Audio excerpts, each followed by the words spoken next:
সকাল থেকে অঝরঝরে বৃষ্টি হচ্ছে। বড়মশাইকে ঠেলে বাজারে পাঠিয়ে দিলাম একটু চিকেন আনার জন্য। মনে হয় চলে এসেছে, দেখি তো দরজাটা খুলে। হ্যাঁ, যথারীতি চলে এসেছে। বাবা মেয়ে বৃষ্টিতে ভিজে চলে এসেছে বাজারপত্র নিয়ে।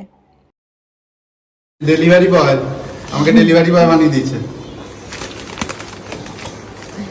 চিকেনটা নিয়ে সোজা চলে গেলাম রান্নাঘরে। এরপর চিকেনটাকে ভালো করে ধুয়ে টুয়ে পরিষ্কার করে নিয়েছি। একটু দই টই মাখিয়ে মশলাপাতি ভালো করে দিয়ে ভালো করে ম্যারিনেট করে নেব।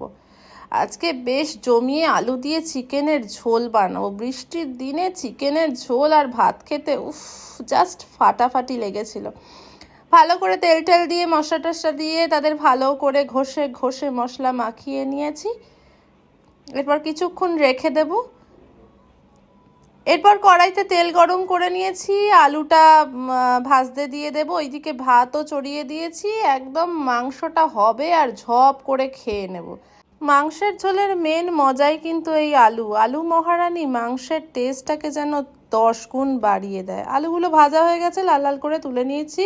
কড়াইতে তেলের মধ্যে তেজপাতা, শুকনো লঙ্কা, গোটা গরম মশলা দিয়ে দিলাম। পেঁয়াজগুলোকেও এবার দিয়ে দিলাম।